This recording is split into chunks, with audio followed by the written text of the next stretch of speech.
Hello, good morning, everyone. Thank you for getting up so early to be here. I'll start with great news, is that the United Kingdom has not broken up. We are still together. You can sleep easy at night.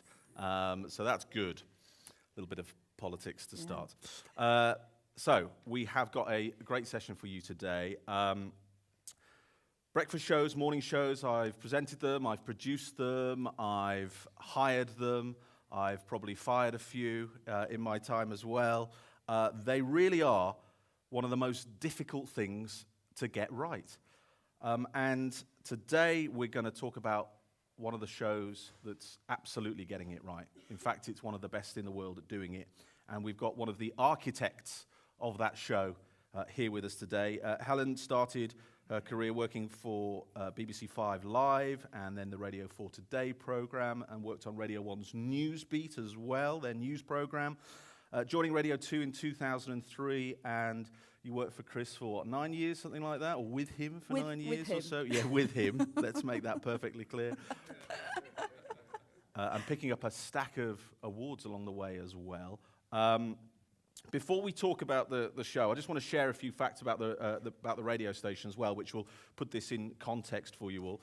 This is a description of the radio station. BBC Radio 2 broadcasts a unique mix of music and speech programs covering a diverse mix of live pop and rock, comedy, documentaries, and religious output, as well as running social action campaigns.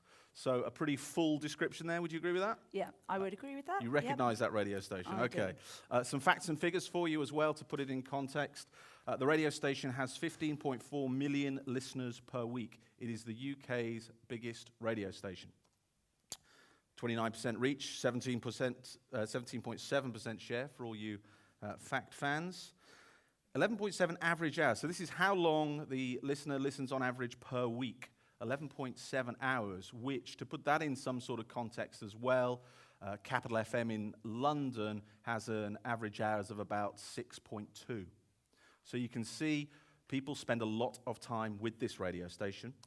Average age of the listener, 51, which is within where the BBC want it to be, because it is traditionally a slightly older radio station, with Radio 1 being the youth station. But of course, the station has demographics on its side, because we're an aging population, so perhaps those figures are going to go up even more. And here is a nice figure first thing in the morning. This is the content budget per year for the radio station.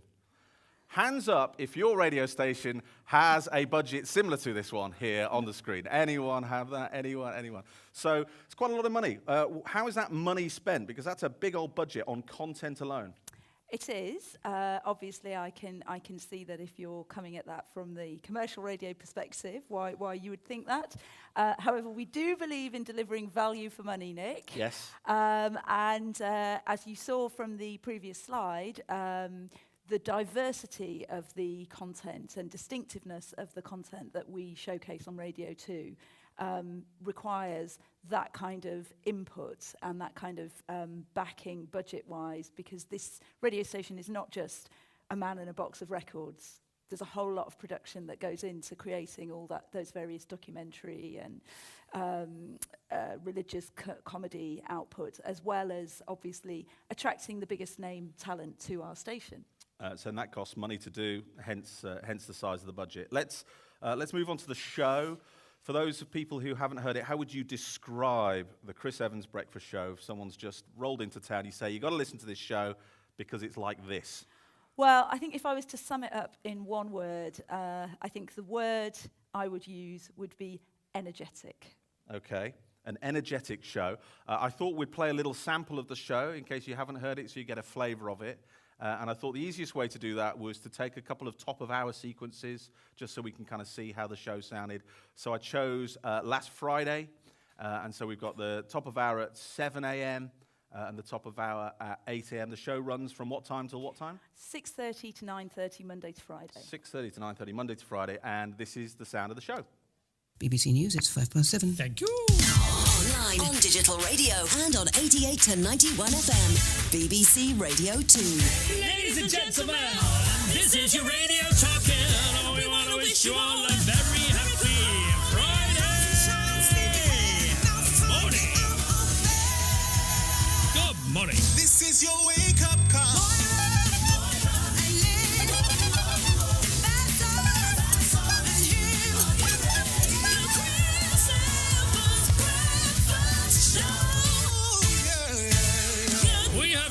Friday, the 12th of September 2014.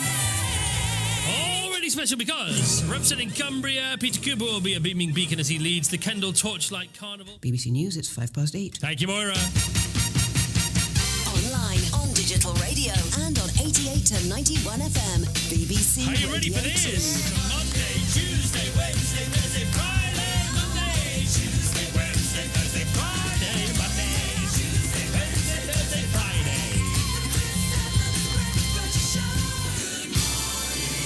In many ways, your Hyde Park weekend starts here now. Proms in the Park and also our festival in a day. Live on Radio 2. But some of the guests coming up next. How do you like your eggs in the morning?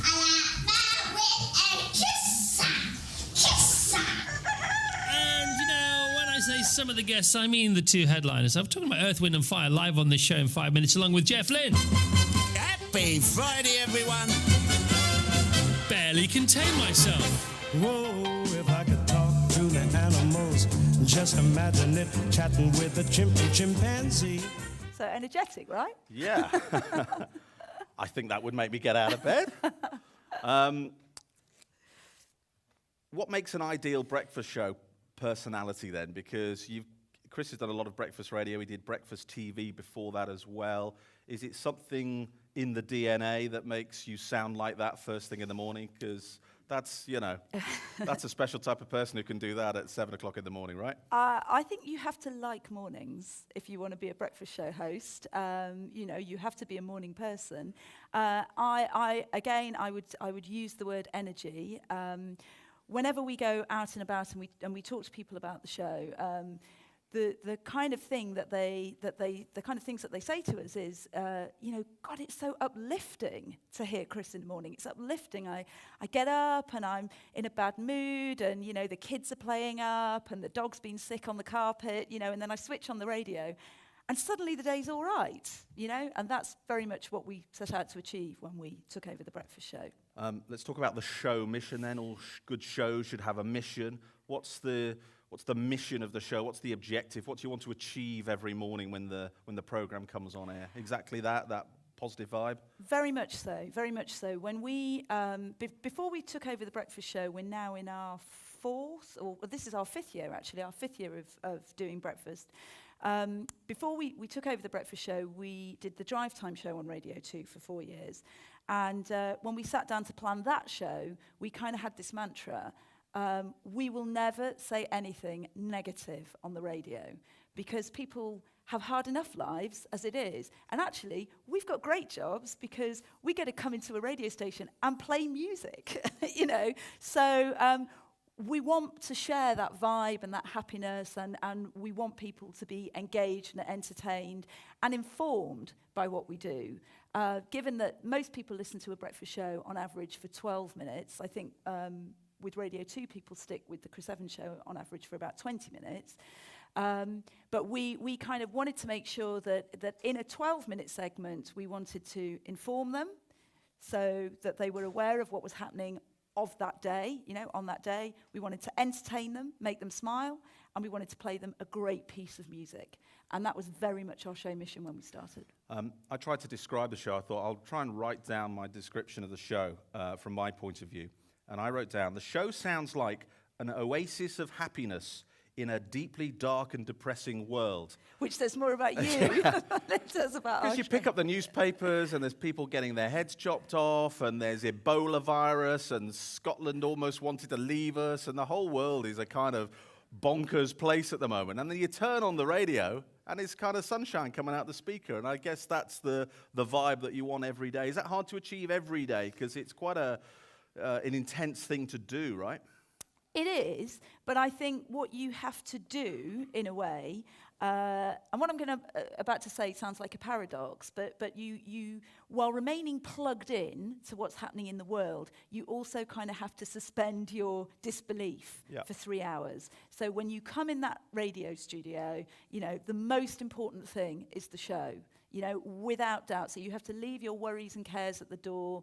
And Chris is the same, you know, no matter what is going on in his personal life, or, you know, the second he walks into that studio, at 6:29. He absolutely is focused on the job in hand. Every single link, is thought about, and every piece of music is planned. But equally, that means we can scrap that music plan and divert and be spontaneous, but the show is the thing. That is the most important thing. Let's talk a little bit about the team. There is an on-air team as well. Give us a brief description of who these people are who feature on the show and what they do. Okay, so Moira Stewart, she is our glorious newsreader. You heard her voice just at the top of those clips. An absolute legend in the UK, the first black female newscaster on television in the 80s who had stepped away from the media, and we brought her back to read the news on our show. Lynn Bowles, who does the traffic and travel, extremely sharp, extremely funny, completely different background to Chris Evans. She's actually from Wales, but she sounds incredibly southern, if you like, from the south of the UK. Posh English lady, right? That's what she sounds like. That's what she sounds like, but she's actually Welsh. Okay. And she's sort of like the bossy elder sister, if you like, on the show. And Vassos Alexander, our fabulous sports guy, who is terribly eccentric. He's Greek. He speaks about 5 languages, and he runs marathons for fun. He's a real family man who talks a lot about his kids and wife and family life on the show. And the relationship between these two guys is quite important because Chris bounces off him a lot. Do you think that's important that every show has a particular foil where someone can bounce off them? Because it would be a different show if that team wasn't there, right? Yeah, it absolutely would. But one thing, that I would stress is this is not a zoo format show. Everyone has really clearly defined roles. And, when we worked out the clock of the show, Chris has said to me, I don't really like, if you sit in a room playing records, talking to no one, then you're mad. So we deliberately worked out the show that pretty much every link, there's someone in with him, or he's talking to someone on the phone, or, so he's actually talking to a real person, but they have a role. They're not just sitting in there kind of chewing the fat. So Vassos comes in to do the sport, goes away. Yeah. Lynn comes in to do the travel, goes away. Vassos comes in to introduce the mystery guest, goes away. But it's very much Chris's show. It's called the Chris Evans Breakfast Show, yeah. So he's the dominant character. Let's talk a little bit about preparation and planning. This is obviously your desk at work, which is very tidy, with all the planning. How much do you plan the show in advance? So is it you kind of sit down and go, right, what's on tomorrow's show? Or is it a little bit more structured than that, perhaps? Well, we do have a show clock, which we drew up right at the start, which, you consistently modify as you go on. We do, the production team have a meeting after the show each day where they talk about specifically the mystery guest feature, and how they're going to, who they're going to book for that and what that will be. And I know we'll come on to talk about that in more detail later on. But also, certainly in terms of the Friday guests, there is a booker who plans that, months in advance. Who comes up with all the ideas for the program? Is that a joint effort, or do they come from Chris, or is there, where do ideas come from on your program? Yeah, it's very much a joint effort. I mean, Chris Evans is an ideas machine. I've never really met anyone quite like him. He's the kind of guy who has 10 ideas a minute, sort of 5 of which are brilliant, 3 of which you can build on and work up, and 2 of which should never see the light of day. And how do you tell him that those ideas shouldn't go on the radio? Because that's a tricky one, right? Yeah, well, what you do is you place greater emphasis on the ones that are going to work. There you go. It's all deception. Smoke and mirrors. Smoke and mirrors. Sometimes a dominant character on a morning show always insists that it's their ideas that get on the radio, and other people don't get a look in. And you also have the reverse, which is the not thought of here syndrome, which is you come with an idea and the lead person on the show goes, well, that's no good, even if it's the best idea ever because they haven't thought of it. not thought of here syndrome. Do you experience that at all, or how do you deal with that kind of thing on your program? Well, he is actually great in the sense that he recognises, or all he cares about is the show, and he wants the best ideas to get on the show. So it is very much a discussion between Chris and the producer, you know. So when, you know, in terms of the producer role is absolutely key on this show, because you need a strong person who can have those conversations, who has the trust of the presenter. And if the presenter trusts you, knows that you're not pushing something just because of your own agenda, then he is more likely to buy into it. If it's going to sound great on the radio, he's going to go for it, because we just want our show to sound as good as it possibly can. How much do you work in advance for things like big events? So here's Chrissy's broadcasting from the Olympic Games, which you might have seen. And you obviously knew where that was in the calendar. Yes. So are you working now for Christmas or Valentine's Day or Easter, or how far in advance do you work? Well, the way that I work it is I would assign, when we know things like that are coming up. So, for instance, say something like Glastonbury, which is last week in June next year. So I know that date, it's set in stone. So in about February or something like that, I will actually look at the team and I will assign to one of the assistant producers. They will be the kind of creative lead, the production lead on Glastonbury. Yep. The actual Glastonbury show will be produced by the producer of the show, with whom the ultimate responsibility rests, but the assistant producer will be the one who'll be having the discussions with the technical people, who will be kind of creating the content, and he or she will be liaising with the producer to kind of make sure that clock for that particular outside broadcast works. So plan in advance, yes? It's really, what's the phrase? To fail to prepare is to prepare to fail. There we go. You can have that one or for is free. it the 5 Ps? Preparation, what's this? Preparation prevents piss poor performance. There you go, Right, I remembered okay. it. I prefer mine. Let's look at some of the benchmarks on the show. So if anyone with a keen ear listens to it, they can hear that there is a skeleton of the show which is held together by a series of benchmarks. So there's always something to throw forward to that's coming up next and that's happening. Is that yes, fair? a roadmap. A roadmap of the show. We thought we would share some of the great benchmarks on the show. They're all titles. So Helen, enlighten us. The Good Morning Chris Club is when? At the beginning of the show, right? Right at the beginning of the show, yeah. I mean, it's just a really simple idea. You know, I would always say, keep it simple. You know, keep it simple, stupid. The best ideas are the simplest ones. And the Good Morning Chris Club is just a way of getting a load of listeners' names and locations on the air. What we do is this happens at 6:40, and Chris will do a shout out in the immediate record before, and he'll say, if you want to be in the Good Morning Chris Club and have a honk of the horn, horns play a very important part in our show, then just text in and tell us why, or you can also do it via Twitter or Facebook, and it's literally, Chris, can I be in the Good Morning Chris Club? I'm driving from Land's End to John O'Groats with 200 tons of milk in the back of my lorry. You know, that kind of thing. Don't forget, again, another way of, making the station sound big, because you're getting listeners and their locations on the listener names and their locations on the air. And that would be, if you have to remember something, or you want someone to remember something, you get Chris and the team to remind them. So you would text in something like, Nick says to Helen, don't forget to pack your passport so you can get back into the UK. Got it. Yeah. Moira's Golden Oldies. Okay, so this is an opportunity to show a different side of Moira Stewart, our fabulous newsreader, who, as you heard, had that this beautiful sonorous tone to her voice.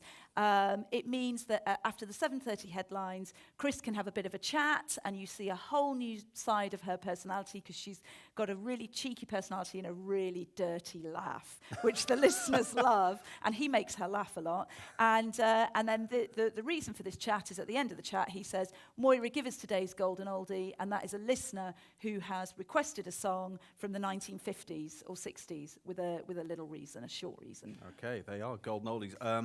Gobsmackers, another music-based one? Another music-based one. It's a way of getting a segue into a show that is extremely speech-heavy. So you Programmers know that's a secret trick. We're going to do a music feature that's 2 in a row. Yeah, okay. And that this comes immediately after the 9 o'clock news. A listener just texts in 2 tracks that they love with a link that's personal to them, and they just have to be 2 really great songs. That's why we call them gobsmackers. There you go. Listener breaking news. Another way of getting, under 2 minutes, getting a load of listeners and their locations on the radio. They just text in and tell us the breaking news around their breakfast tables that morning. That's nice. I like that one. That works well. Kids get a fanfare. Kids on the radio are fantastic, right? Yeah, right. Okay. Of course. So this is actually a feature we pulled across from our drive time show, because, as you say, kids on the radio. Winner. And what we do is we get kids to call in and tell us what they're doing for the first time today, and they get a fanfare. They get to mark themselves out of 10, and they get a fanfare. Very sweet. Representing. So 3 listeners text, email in or Facebook in or tweet and tell us why they should be featured in representing, which happens straight out of the 7 o'clock news. You heard the start of it on that clip. And it's just 3 dedications. It's a very special day in Scotland because it's a very special day in Chipping Norton because it's a very special, so listeners and reasons why. Now, Mystery Guest is a great feature. Explain how this works. So Mystery Guest is a 4-minute phone interview. Chris and I really believe that nothing is ever better for being longer. So most of our features, at maximum, will be 4 minutes. But just say that again, because that was a good sentence. Nothing is ever better for being longer. Presenters, remember this. So what we do is we use beds to help with that. So all our, we use music beds that are 4 minutes max. Now if the interview's going really well, he might put in another bed. But equally he will then know that we've done over 4 minutes. So really, you need to kind of keep it. He can't do if he does another 4 minutes. That's 8 minutes. That's and he doesn't know who it's going to be. He has no idea. This is something that the production team set up, and it pertains to a topic that came up on the previous morning's programme. Okay. And the best ones are the kind of slightly curveball ones. Okay, so it doesn't have to be anyone famous, it could just be anyone, It could be somebody extremely famous, or it could be someone incredibly random. Okay.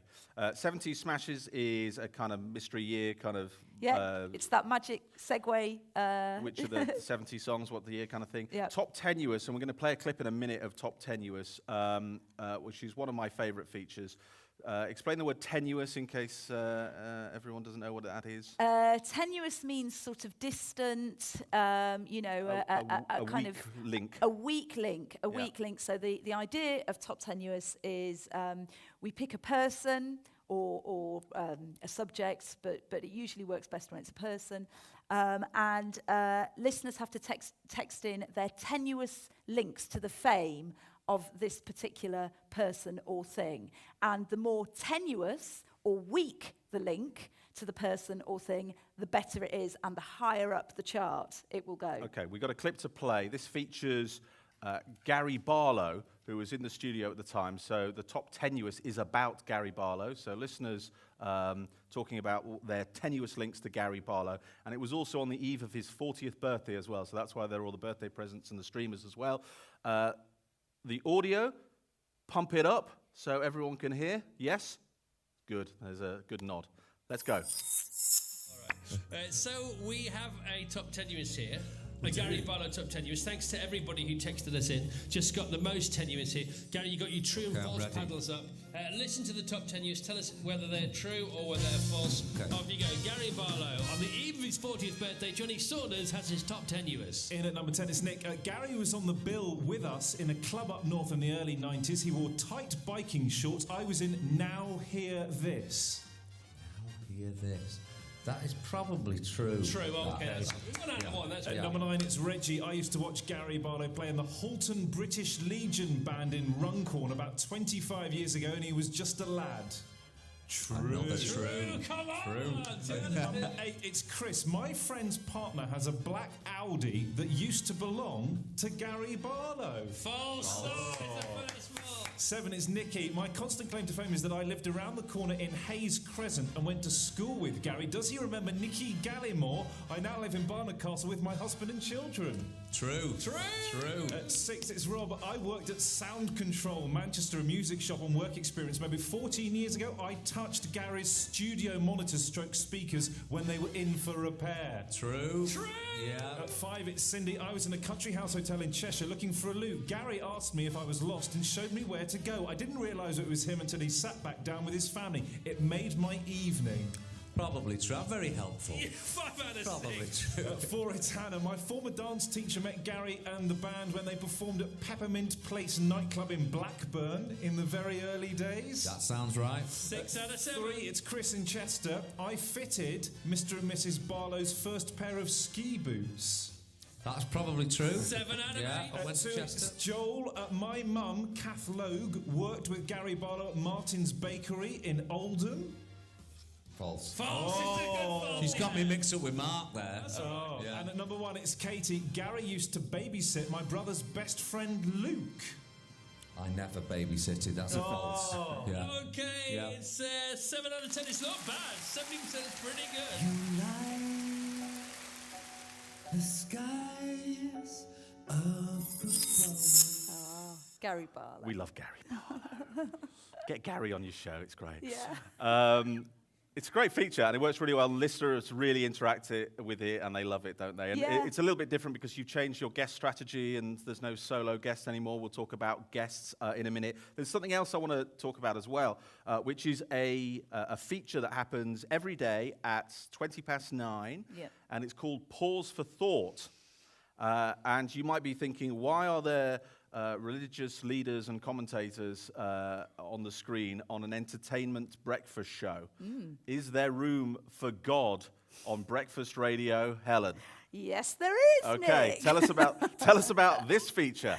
So this is, as the original slide that you pulled up detailing the breadth and distinctiveness of Radio 2's content means that we do, in our service license, have a certain amount of religious, a commitment to religious programming.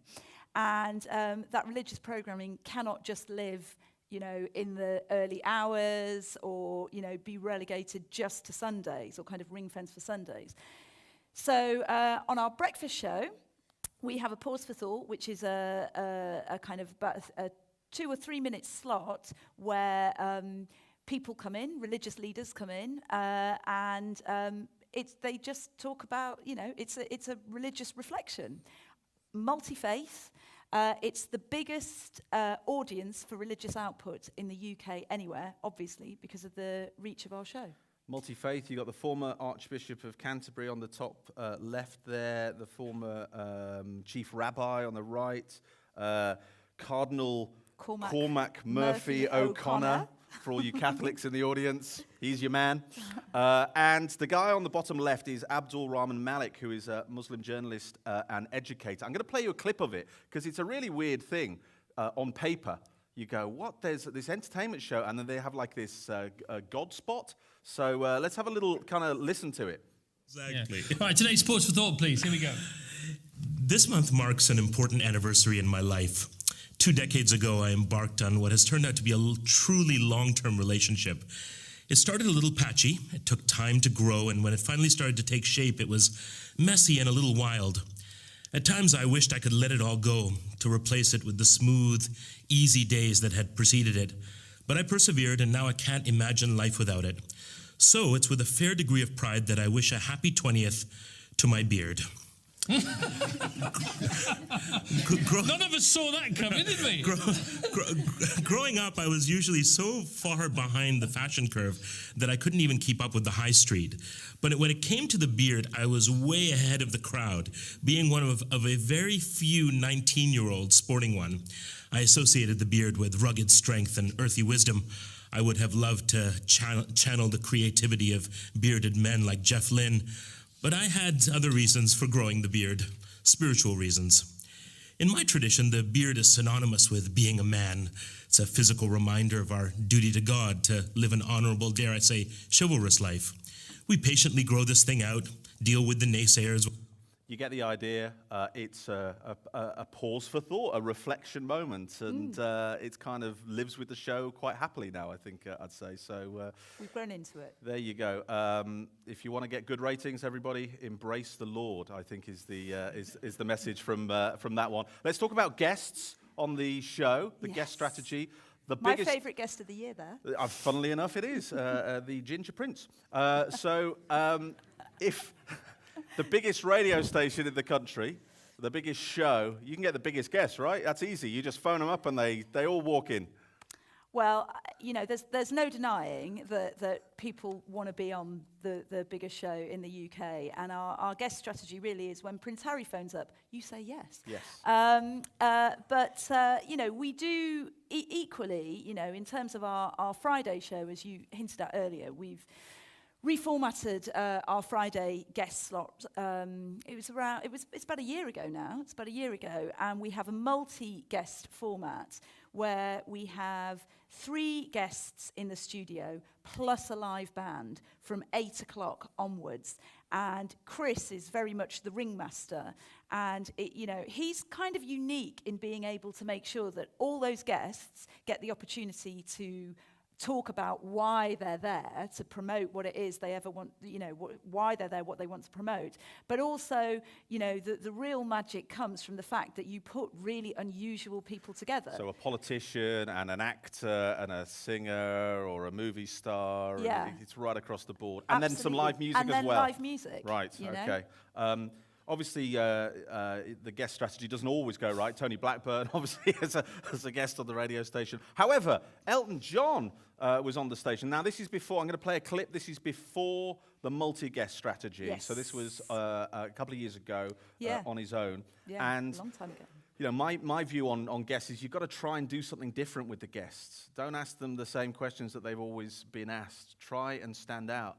And here, Chris is talking to the notorious wig-wearing Elton John about the subject that no one ever talks to him about, which is about hair. I've been having issues with my hair, right? Right. Okay, because I've been losing it, right? Okay. And also, it's too white for the telly, because it looks too old. Really? Right. So I had it coloured yesterday. Yeah. And they've over-coloured it, like... Oh my God. It's all right. What do you think? It's strawberry blonde. I know, but it's over-coloured, isn't it, for real life? It's okay for TV. Yeah. I went on the TV last night, it was okay, but in real life it's not. Aren't you redder than that normally?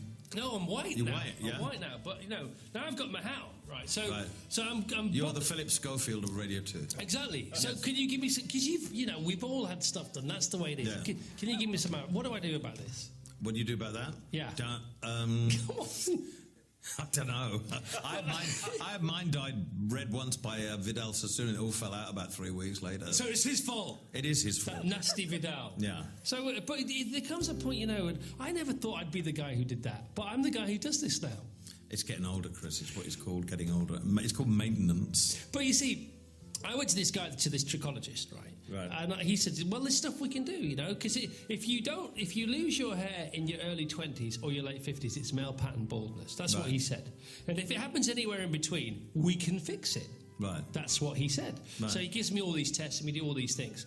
And that's an ongoing process. Yeah. Right. Are you on tablets or what? No, he won't put me on tablets yet because we're trying to have another baby, right? All right. So the tablets that give you hair stop the little swimmers from going in the right places. Oh, I see. So it's, in fact, I'm in a bit of a dilemma. It's a dilemma. Yeah, my wife has got to hurry up and get pregnant again. Otherwise, I'm going to be baldy. Yeah. That's the deal. So which would you go for? Smaller family or head of good Or you can call him Gary. Why? Gary Baldy. Gary Baldy. But see, here's the thing, right? I'm trying to protect myself from going, because I've not got a good shaped head for a bald man. No, I've not. Me neither. This is why you were paranoid. No, I look like Shrek. Yeah. Some people, like Michael Stipe, great bald. Great, but yeah. Some Patrick Stewart. Yeah. Yeah, fantastic. Jason Statham. Yeah, great. Yeah. What about Bruce Willis? Yeah, fantastic. You need a head shaped like a peanut to look good bald. Yeah. We don't have that. No, we don't. We have weird stuff. You get the idea, right? Talking to Elton John about being bald, which I think is quite a brave thing, and only really someone like Chris can get away with that. Yeah, you see, he does it with a twinkle in his eye, doesn't he? And I don't know if you got the sense, it just felt like two guys in the pub chatting who'd kind of not seen each other for quite a while. It was very relaxed, a really relaxed atmosphere, and it got so relaxed that Elton kind of forgot that he was on the radio. And just to set up this next clip I'll play you, which is an audio-only clip. Somehow the BBC erased the video of this particular clip when I looked in the archive. I wonder why. So just to set up this clip, it is very, very, very bad to swear on the radio in the UK, okay? We're very nice people in Britain. We never use naughty language. And swearing on the radio in the UK is a nisht. It is a no-no, okay? You should not do it. Here's the clip. Like the CD. In your room, right, apart from your personal stuff, which is the most important room for you? Is it your music room? I don't really have a music room per se at the house. I don't play the piano very much, ever. Really? No. Okay, Jules Holland says the first thing he's got to do when he gets up in the morning, he's got to go and play the piano to reconnect himself with it. Fucking hell. No,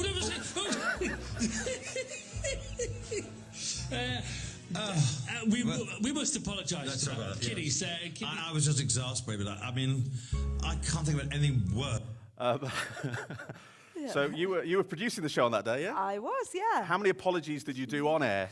Right, well, if that clip had continued, you would have heard Chris apologise again, you'd have heard Elton apologise a couple more times, and this clip actually happened going up to the 9 o'clock news. So in the 9 o'clock news, I went into the studio and I just said, look, Chris, as host of the show, I would just like you to apologise one more time and then we can move on. And I said, why don't you play Sorry Seems to be the Hardest Word? And Chris went, oh yeah, we'll do that. And Elton went, and I'll apologise again. And it was, and so we did that and then we moved on and it was all absolutely fine. Although several tabloid newspapers did report that Elton John turns the air blue on BBC radio, you know. Great PR. Better to be talked about than not talked about. Absolutely, I agree with that. Let's talk about music on the show. Music is a big part of this program as well. How many records an hour? It's about 9 or 10 an hour, is it? That's right, yeah. And just to be clear, there are no commercials on the BBC, so there's no commercial loads to have to worry about. So about 10 records an hour. And some of them are from the playlist, which is, we all know what a playlist is. It's a radio conference, right? Some of them are from the playlist. However, it's a very wide variety of music that gets played on the radio station. So I thought to demonstrate this to you all, I would put a little montage together for about 90 seconds of some of the records that were played last week on this show, okay? So this is a montage to demonstrate the wide variety of music that's played on the Chris Evans Breakfast Show. Good golly, Miss Marley, sure like the ball. One way or another, I'm gonna find you. It's raining men. Hallelujah, it's raining men. I like to be in America. Okay, by me in America. Everything free in America. For a smoke me in America.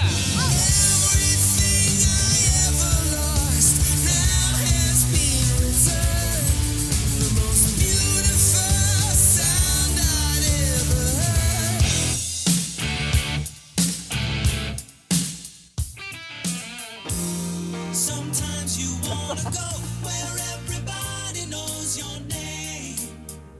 Hey Jude, don't make it bad.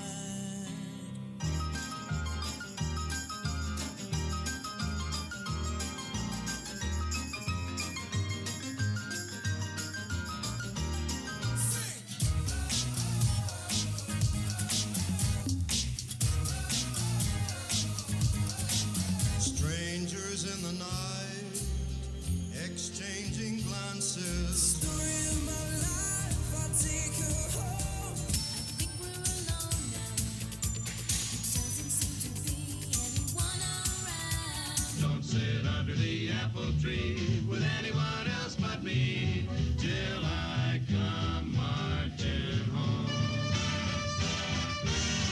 I can see there's some heads of music in the room who are currently, their heart's beating a little faster, they need some oxygen. That is a wide variety of music. Explain the music policy within the show, please.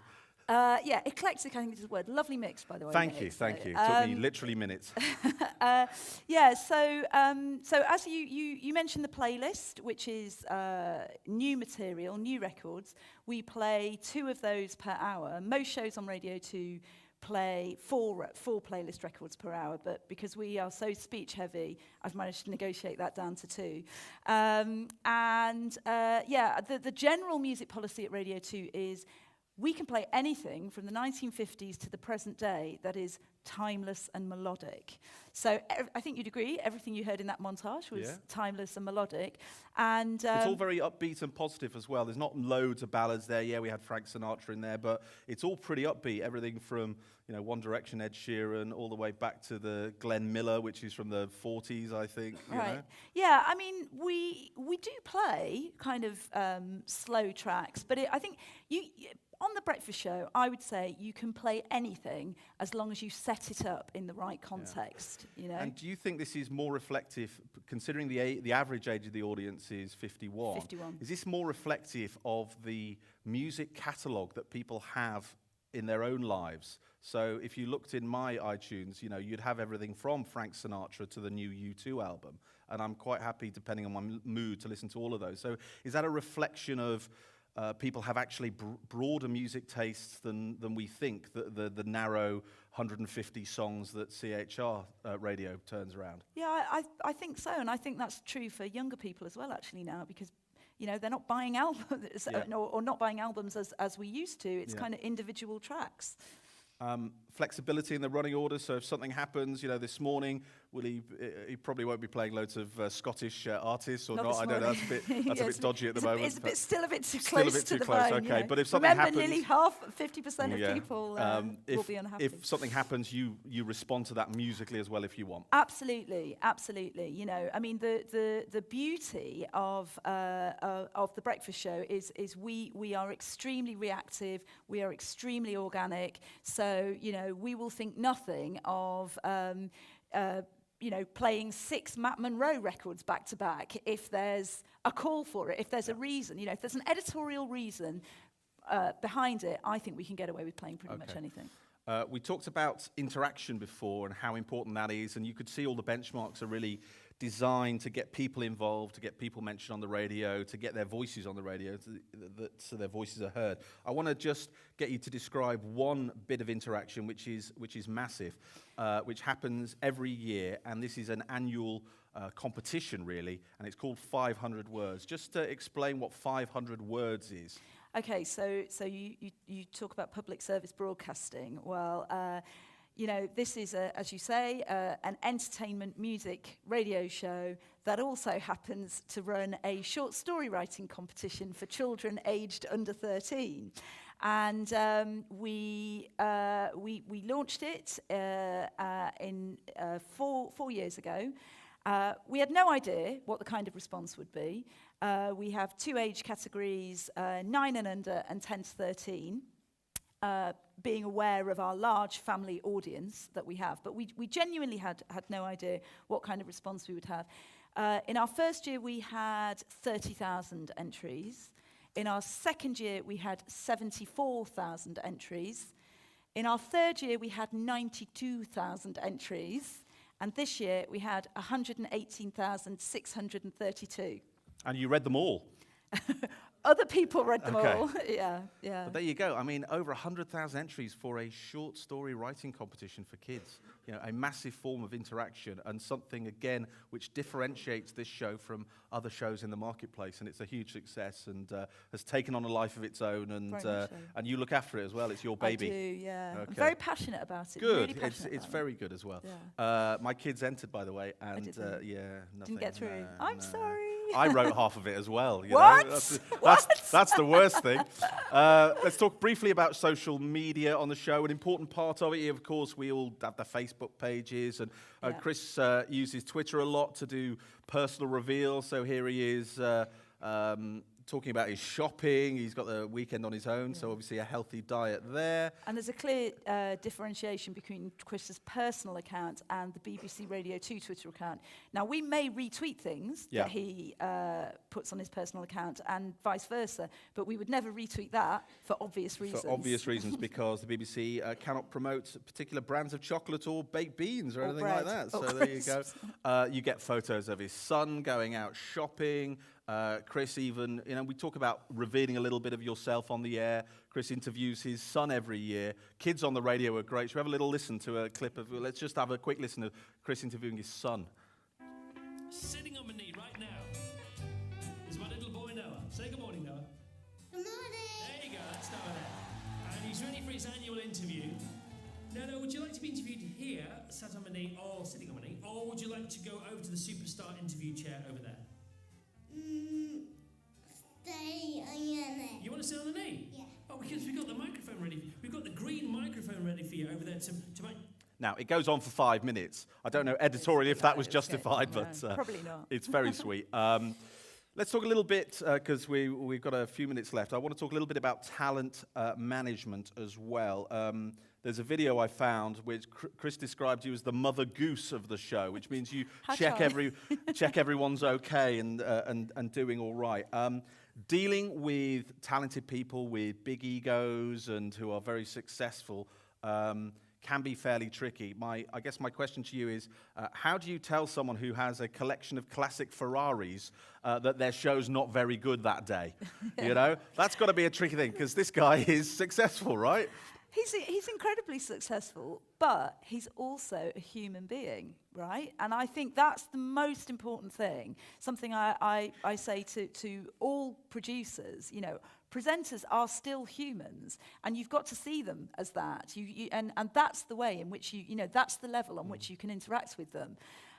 He always seemed, when I worked with him, he always seemed that the most important thing was the show. And if you had genuine comment which was about the quality of the output, he was more happier hearing that than all the stuff that went around the show. He wasn't interested in that. It was all about the product, right? Absolutely. Well, if you just go in and go, it was amazing, it was brilliant, it was, he will be, but what about that link when that link went on too long, and I should have hit that record before, and he's very analytical in himself. And I think, it's about trust, really. It's about trust, and it's about being authentic. Yeah. You've got to be honest, and if you're authentic and honest, then presenters of whatever magnitude and scale will respect you. One thing that's also a challenge for radio stations and producers and management is sometimes the big star can come detached from the rest of the radio station and almost be an island. You've got to bridge that gap, haven't you, and make sure they're part of the team, right? Yeah, and the good news is he really is a team player. And he recognises, I regularly go to him and say, there's an example just the other week, Radio 2 is running a big classical music initiative as part of the BBC's 10 Pieces scheme in October. And I went to him and I said, Chris, I really want you to have Ken Bruce, who's the mid-morning presenter who follows our show immediately, and he's going to kind of own 10 Pieces for Radio 2. I said, I really want you to have Ken Bruce on as one of our Friday guests. It's really important. It's important for Radio 2. It's important for the BBC. He gets it. He goes, yeah, okay, that's fine. And every day he does his rundown of the pink sheet, which he talks about the other shows, and he talks about the guests that Steve Wright in the afternoon has got on, and he's aware that there is a wider Radio 2 family. So getting your morning show host to realise that it's that they don't turn the transmitter off at 10 o'clock or whatever. Oh my God, no. Some breakfast show hosts believe. Well, I consistently tell him our show is the shop window for the rest of the radio station, and he understands that and he gets it. Very briefly, the BBC, or you could substitute this for any organisation, a producer's role is sometimes tricky because you're caught in the middle of what the management, the senior management wants, and the talent, the presenter, and you've got to kind of navigate that. That's quite a tricky thing to do, really, isn't it?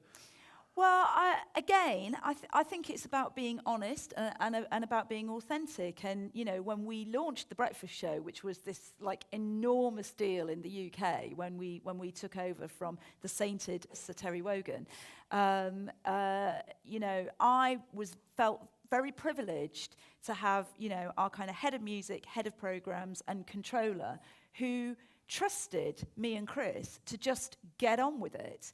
And they made it really clear that they were there and I could refer to them if I needed them, but they trusted Chris, they trusted me, and they were just going to leave us to do our thing, and they would feed in if there was something they were desperately unhappy with, but otherwise it was like, yeah, you guys get on and do it. Because I remember going into Bob Shannon's office and saying, what you are going to get is going to be extremely different to the Terry Wogan show.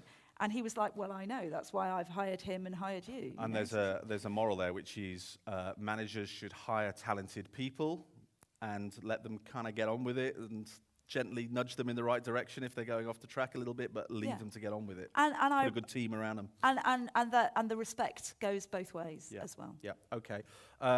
Wrapping up in a moment, the best breakfast shows. What are the best breakfast shows? I wrote down a clear understanding of the audience, which I think this show has.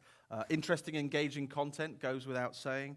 A natural, feel-good atmosphere. When you turn on the radio or walk in the studio, you can feel that. Anything else you'd add to that list? Yeah, I mean, music is so important. You know, I mean, Chris has a saying that the best thing you can do on the radio is play a great piece of music. And I completely, wholeheartedly agree with him on that. I think it's about this, really. It's about standing out from the crowd. And in this show and many others that around the world that we listen to, we hear the shows that are doing well are the ones that stand out from the crowd. And I think that's probably a lesson that we can all take from this. Yeah, it's about being brave and about, you know, being brave and not being afraid to be distinctive. So, you know, the short story writing competition is a great example of that, you know? We have 3 minutes to go, and I put up the questions slide. This is where you have the opportunity to ask any questions to Helen.